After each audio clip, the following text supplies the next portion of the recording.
Hello, all of you vaingloriously wonderful people. This is the Ubermacht Rebla GTS, and I'm about to find out if it'll off-road in the snow. You can vote for the vehicles that you want to see featured in regular Will It Off-Road videos by clicking on the link in the description down below, and as we head off, we have a comment, and yeah, no, you're totally right, the cash is finally worth looting. And man, we just finished up all three approaches to the heist in a live stream, and it just so happened that each approach had a different thing in the vault contents. So we did a stealthy that was for art, then we did an aggressive that was for gold, and then finally we did a big con for cash. Across the three heists, I made like $3 million. It was kind of nice. Got it done in about 3 hours going through all three of them. Had some weird issues with the stealth approach. We kept getting detected, and I think it was really lag because, like, for two of us, it would show a camera was off, but for another person, it would show it was on. Or one time, somebody was in cover against a wall, and he got spotted by a guard on the other side of the wall. So I don't know, maybe like his arm was glitching through or what. It was really weird. But yeah, this video will go live while the heist bonuses and of course the heist setup discounts are still in place. So it's definitely, if you've got a crew, definitely worth your time. Because man, I cleared some cash this weekend. And we may even have another one that we might be doing even before this video goes live. It won't be in a live stream, but you'll be able to see it. And of course, you can. Well, I just ranked up to tryhard again. You can check out that live stream in about 2 weeks. You'll know it by its title when it comes up. Or if you're already a Twitch subscriber, well, you can go ahead and watch it now because the past videos are exclusive to Twitch subscribers for the first 2 weeks. And then they go up live here on YouTube after that as a Twitch archive, you know, so that they're there forever and always. So anyways, the Rebla. Wow, somebody just got something on their bingo card. By the way, link in the description down below for Will It Off-Road Bingo. Just hit generate card and then you can play along. And I spent over 2 minutes talking about something other than the car, so somebody probably got a point there. That's one of them. Brandon spends over 2 minutes talking about it. Rebla is great. I mean, it's really heavy. You know, and that weight does cause some issues here and there, but it's all-wheel drive. It has a good ride height, so bumps and things, you can get up over the bumps and things without issue. And it's got the power band about where it needs to be between front and rear. And as you can see, it climbs fairly well. Just a little bit of wheel spin here and there, but made a fantastic time. It's up 2 minutes, 57 seconds. So will the Rebla GTS off-road in the snow? As many hikers were getting molested there. Yes, it will. That makes it 5th overall in the snow. Only 3 seconds behind the Chiliad GT overall, as I do a weird thing with the camera there. Number 1 SUV. 10 seconds faster than the... Whoa. Hi, Shaq. Pilot much? It makes it 10 seconds faster than the Chiliad. So let's talk about Will It Off-Road, guys. I know the viewer numbers aren't quite where they used to be. You know, I used to get a few hundred, and now I'm lucky if I break like 50.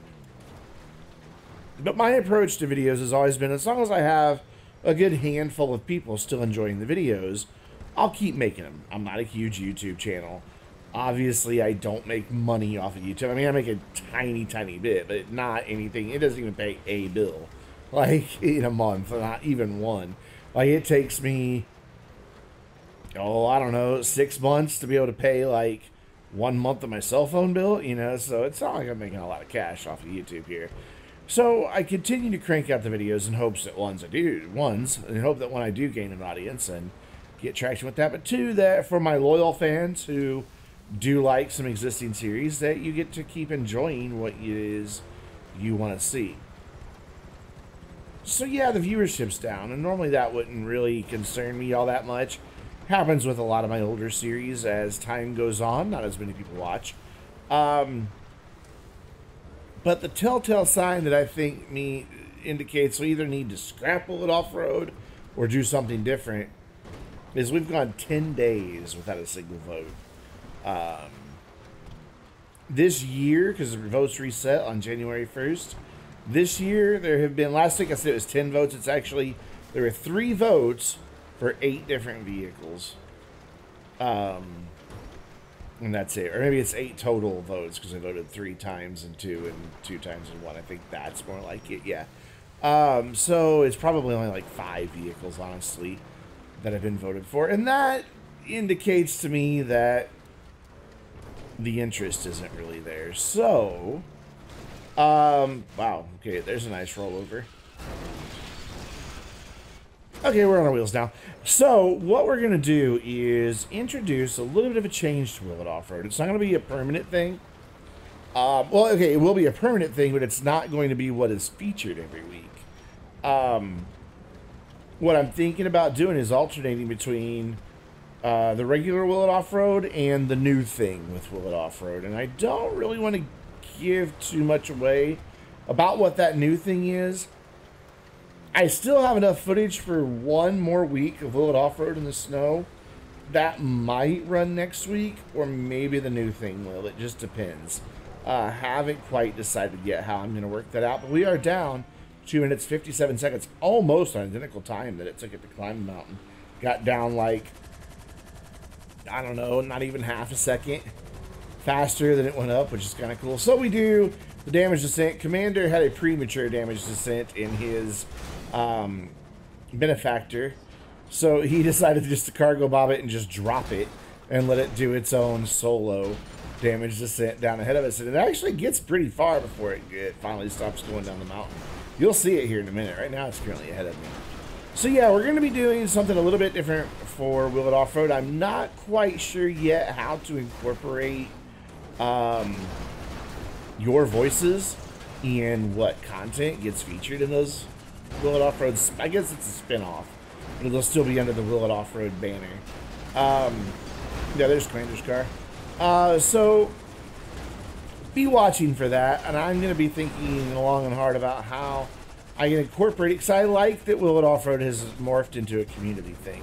The community chooses, the community participates, it's about the community.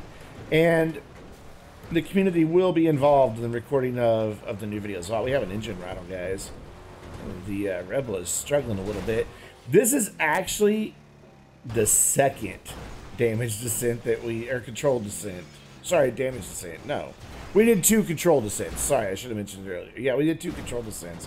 Because Finn's Ubermacht Rebla had an issue with braking and knocked me off the mountain, and there was no recovering from it. So I had to go get the thing fixed. That's why it was so much later when that last controlled descent started. But he continues to molest me as we go down the hill. That's clear. A lot of that's intentional. He can't really blame it on the Revolter being terrible in the snow. He claims it's terrible in the snow. I think it's a great car in the snow. I think he just doesn't know how to drive in the snow. But wow, got a good punt over there into the wood pile, just under my own momentum. And we're coming across to the finish. We're down 1 minute 58, almost 59 seconds. So we'll take a look at the damage as the door dings, and I swing the camera around weird again. So most of the lights, the windows are gone, the hood, the liftgate, driver, and right rear door are gone. The remaining doors won't close. There are bent wheels, and there is some engine damage. And as we take a look at our support vehicles, you can hear me doing things in the background on the phone. But that's going to bring us to our next vehicle. The Vapid Dominator GTX. This thing is something else because it has those advanced handling flags that causes power to cut out. And it's kind of like a rev limiter, but a little bit different. And yes, Subi, everybody loves the Sultan Classic. It is a great little car and will be featured in the very first new spin-off series for Will It Off-Road. I'm even writing myself a note right now to remind myself of that. So yeah, it's definitely going to be featured. And everybody will be in one. And that's about all I'll say about that spin-off series. But yeah, the GTX is... It's just got that weird thing where it's like a rev limiter, but over bumps and everything, it cuts power. So it's not just the car bouncing off the rev limiter. Plus, as we know in GTA, the rev limiter is more of an audible thing than anything real, because it clearly isn't cutting power to the wheels. However, in the GTX, that handling flag that we all hate, that makes this a poor performing car, actually comes in very handy, because it seems like it is functioning as proper traction control. I don't know if that's what Rockstar was going for on that, but listen. That is not me pulsating the throttle. That is the car doing that. I was going full throttle there. Every time the wheels slipped, 100% cut on power. And then it would go right back on power. And because of that, I did not get a ton of wheel spin. And because of that lack of wheel spin, this car actually turns in a really good time for a muscle car in the snow. So I'm wondering if Rockstar with the handling flag wasn't trying to do some sort of traction control and just got it wrong because of the way it reacts over bumps. Because when it goes over the bumps and if the wheels leave the ground, they start spinning, making the car think, oh, this is lack of traction, or the handling flag thing, this is lack of traction, and cutting the power that way. So it's not a rev limiter. I really think it's traction control is what they were trying to do and failed miserably at. But in this scenario, look, it works.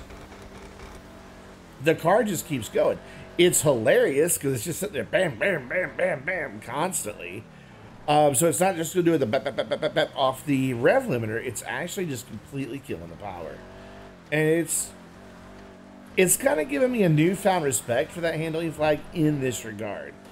Otherwise, it's still garbage because just going over a bump, I mean, my real-life car has traction control, and it knows the difference between low traction tire slip and just going over a bump.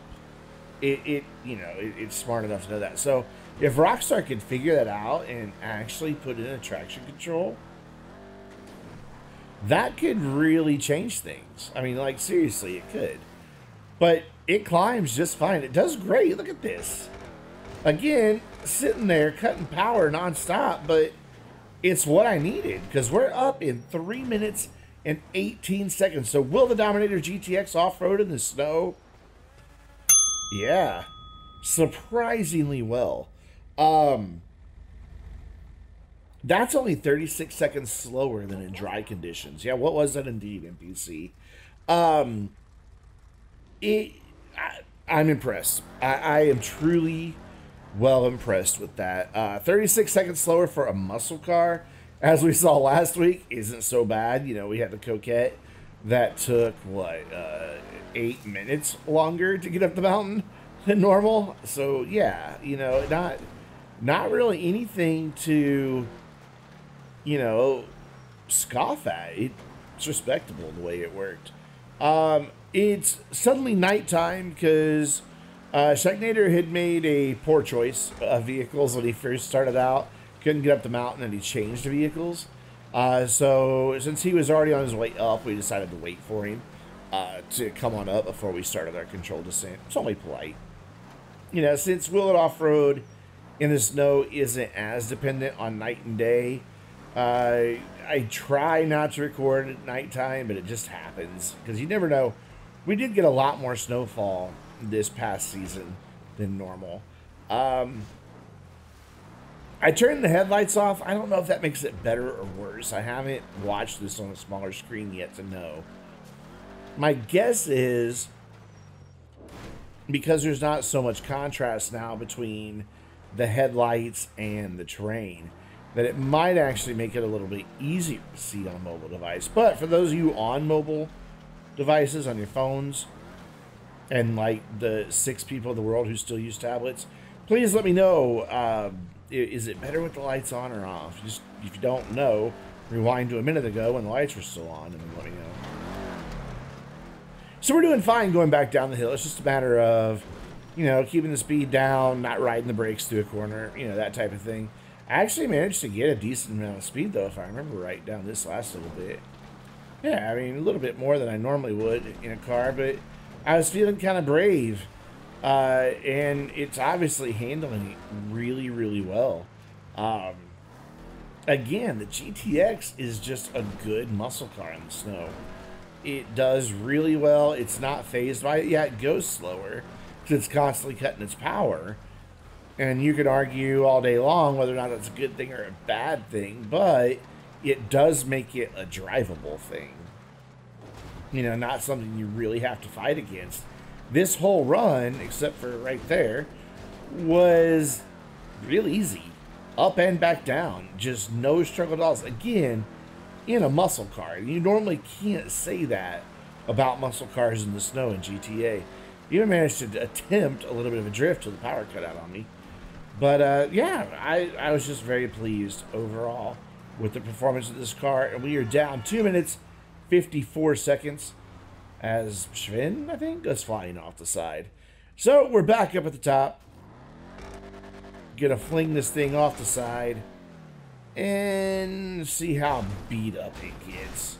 By the way, that time, not only was it 36 seconds slower than dry conditions, that does make it the 10th fastest overall vehicle to climb Mount Chiliad in the snow.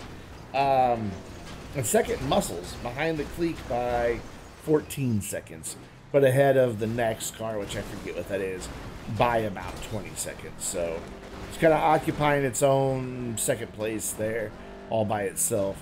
This thing's quickly taking a lot of damage. The front clip's already gone. One of the headlights is already gone. And there we just lost the final rear light. Though, interestingly enough, the reverse lights stay working. And I'm just getting assaulted by a Riata. By the way, Ford. If anybody from Ford plays GTA, watches GTA videos, whatever your plans for the upcoming Bronco are, stop. And make it look just like the Riata. And you will sell a trajillion of them. That's a real number, a trajillion. It is. It's bigger than a bajillion. A trajillion. Yeah, now you know. I was in a tree and somehow came out the other side of it. 2 other Vapid trucks were involved. I don't know which one actually shoved me out.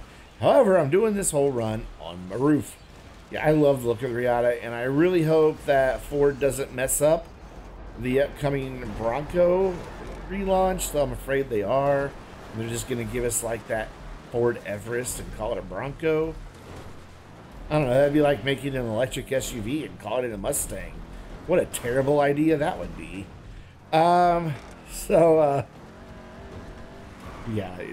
a bad idea, isn't it? Coming up, final bit of Muppy Money bit. Almost cleared the wood pile. Had some speed going there. Coming down for our finish. We're down 2 minutes, 3 seconds flat. And we'll take a look at the damage on the Dominator GTX. Most of the windows and lights are gone. The hood and front clip missing. The doors and the trunk will not close. There's some bent wheels, slight body damage, and I don't know if you heard it, but there was a teeny tiny little engine damage there. So there are my support vehicles, and that is going to do it for this episode of Will It Off-Road. Please, hey, you know what? Go vote. Please. And come hang out with us on our Discord server. All those links are in the description down below. And until next time, I'm Brandon, getting out of my Dominator and reminding you to stay vainglorious.